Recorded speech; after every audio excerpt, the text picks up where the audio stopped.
Hello everyone, my name is Dennis Biverba and I'm from BSIT 3F and I will demonstrate code for server network in a packet tracers. So ito, this is a building. So meron tayo dito ng main wiring closet. Yung main na ito, baguhin natin mamaya yung re-rename natin para di tayo malito. Uh,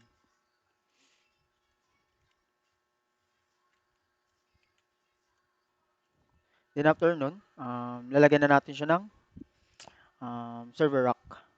Server rack. And then yung table. So sa server rack, ano po ba na yung nakapaloob doon is yung um, sa table muna. Lagyan muna natin sa table yung server. Ito yung rack. Sa server rack, yung ating server, yun, server rack. And then yung switch. Wireless, which is yung router. Wireless home router. And then yung PC.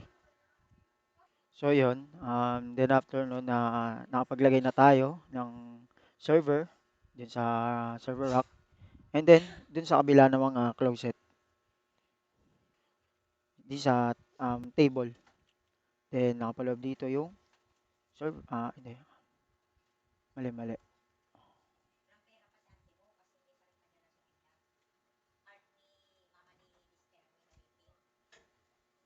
Lalagyan natin yung PC.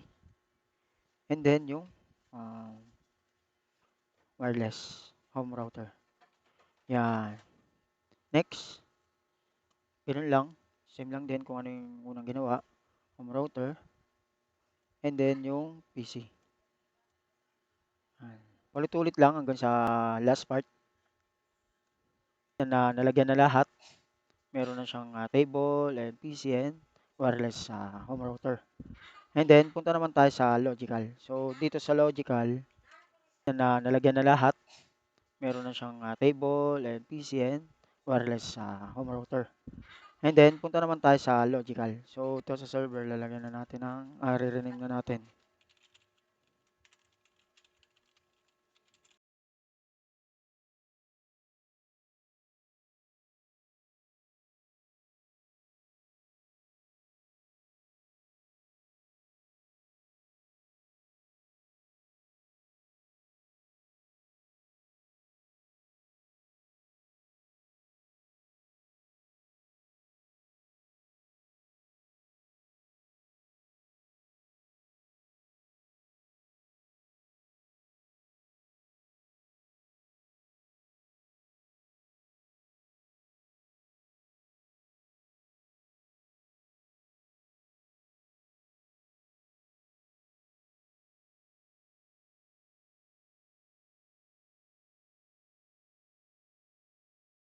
Add pala tayo ng switch para sa router to switch then PC. So, yun, okay na. Naayos na natin lahat. Na-set up na. So, ang gagawin natin is lalagyan na natin siya ng connection which is yung copper straight through. So, lagay na natin. So, yun, okay na. Naayos na natin lahat. Lagyan na natin siya ng connection which is yung copper straight through. So, lagay na natin.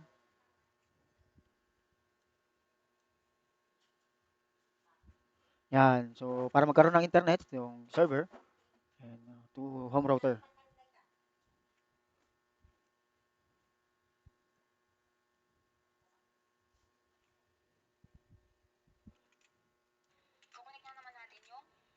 So, yun, nalagay na natin yung copper, yung cable dito sa main PC which is nanggaling sa main server yung connection. I mean yung home router papunta sa server, then si server to switch and papunta sa main PC. And then after nun, si switch magpo-provide ng internet dito kay home router which yung ito. Yan.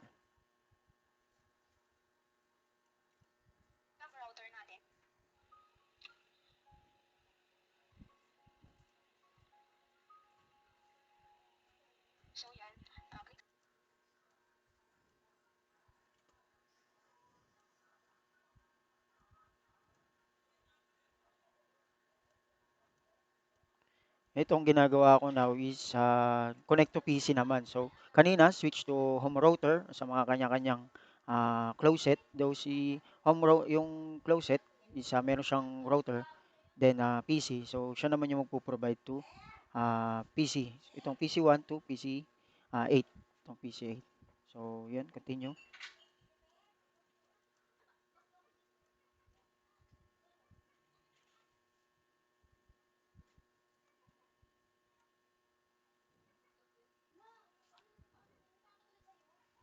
So, yun na. Okay na nga po.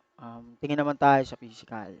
So, kung makikita natin yung mga wire, ito, yan, nakakonect na siya. Zoom natin sa main server. And yung switch. Main server. Tingin naman tayo sa physical. And then, papunta dito sa mga another closet. Yan. So, lahat connect to fast internet and yung Giga. Yan, lahat na meron. Yan. So, ang gagawin naman natin is i-event point natin. So, which is para mas maayos yung wiring natin. Lagay natin sa backbone, which is yung itong pader. So, yun. Continue. So, ang gagawin naman natin is i-event point na.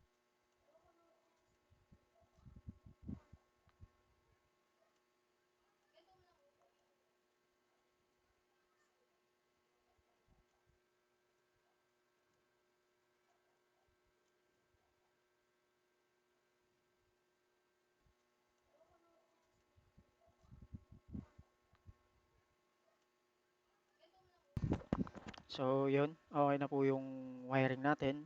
Ilapat na natin lahat sa pader. So, maganda na siya tignan. Yan.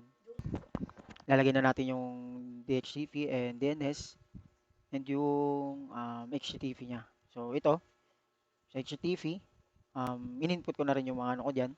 Then, dito naman sa DHCP, so, nilagay ko sa default gateway is yung ito. Depende na sa inyo yan kung anong gawin nyo. Ayan, 100, 0.0.1.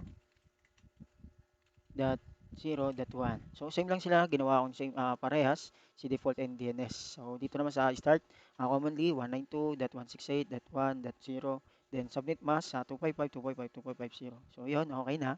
Then, dito naman sa IP configuration ni server, itong server, in-input ko na rin sa IP address. So, 192.168.1. So, dito, magkaiba sila ni start IP address and dito sa config. So, iniba ko yan sila na .1. So, dito kasi is 10. So, magkaiba sila. Dahil itong si IP address configuration, i-call out natin to para mapalabas itong si browser. Yan, okay na siya, naka-static din siya. Then dito naman, nilagay ko na rin, input ko na rin si default gateway and si DNS server. Then yon si DNS server, nakapag-input na rin ako ito, which is ito nga. Yan, in-input ko na yan. Kinoload ko yung address niya. Then siya naman yung ayun nga, lalabas si web browser which is nandito sa HTTP. Then ito naman, nilagyan ko na rin din ng website ko to. Then ito, pangalan ko, Dennis Verba. So makikita natin yan mamaya ah, pagkatapos nito ni wireless router. So which is ito yung main router natin. Then yun, 192.168.0.1. So yun na rin, in-input ko na rin si IP address niya para mag-produce dito ay switch to sa mga router na to. Yan. Then save. Save 100. Then status. Yan, orange pink pa lang. So, wait natin yan. Yan, lumabas na dito. Yan si DNS and default subnet mask and si internet IP address, which is yung magpo-provide ng internet mula kay main PC to atol, lahat ng ano. So, yun na, okay na siya. Natin, then punta tayo dito kay main PC. So, sa main PC, um, from to ano, static, DHCP. Tignan natin, yan, lumabas na si DNS. Default, yan, okay na siya. Once na nakita natin itong mga to, yan, okay na si DHCP. So, mako-call out na natin siya. So, 192, yun nga, gaya ng sinabi ko kanina, 168.1.1. So, ito, kung bakit yan, dahil dito, ginawa ko kay DNS. Yan.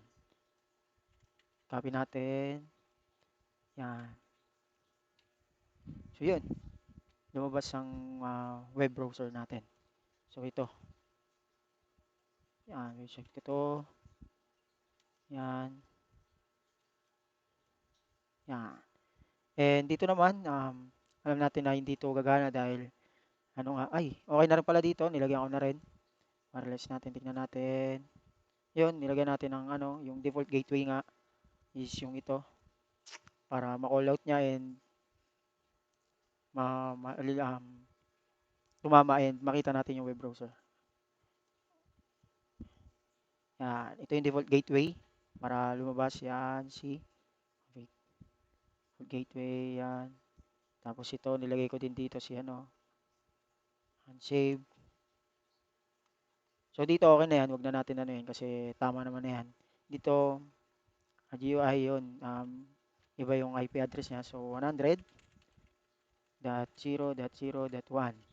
So okay na, save.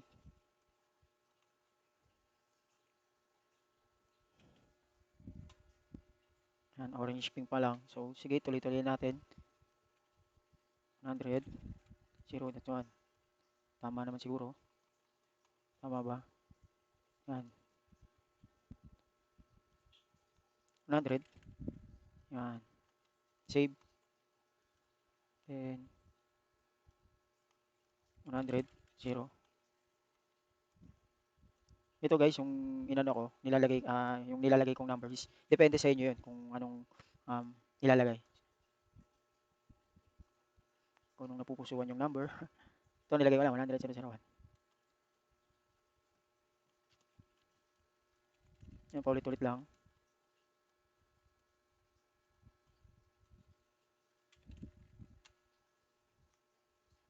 So, dito, sa status, tignan natin kung okay na.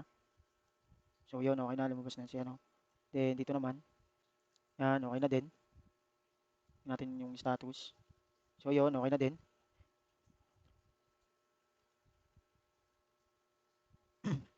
So, yun, okay na din. Para magkaiba sila ng number. So, yun, 192.168. 104 yung dulo. Ito, 106 to. Yan, 106. 107. 107, yung default, DNS, okay na rin. Na-all out niya na.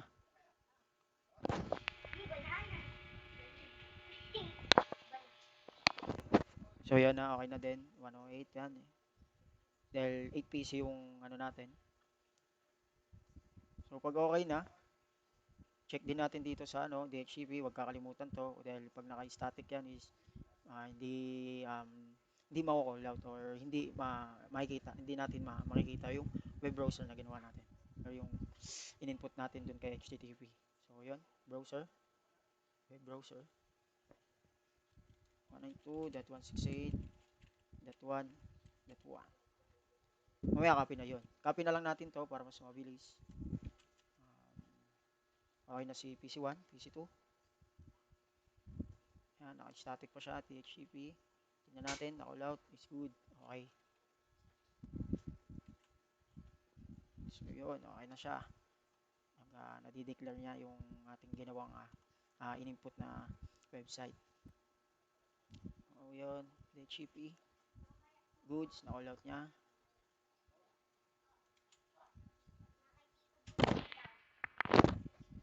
Ayan, okay na din to. PC4. Goods din. Na-all out niya rin. And yun, tuloy-tuloy na yun hanggang sa dulo. Same lang din, same process.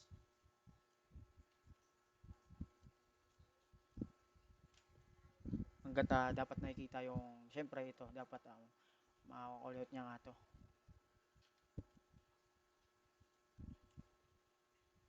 Yan, okay.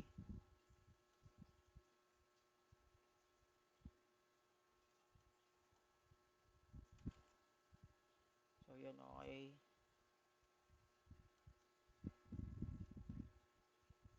Yun. So, yun, okay din. So, yun na, okay na din. 108 yan eh. Dahil 8 PC yung ano natin. So, pag okay na, check din natin dito sa ano, DHCP, huwag kakalimutan to. Dahil pag naka-static yan is hindi hindi mako-call out or hindi makikita, hindi natin makikita yung web browser na ginawa natin or yung in-input natin dun kay HTTP. So, yun, browser, web browser, 192.168. Yun, okay din. So, yun, that's it.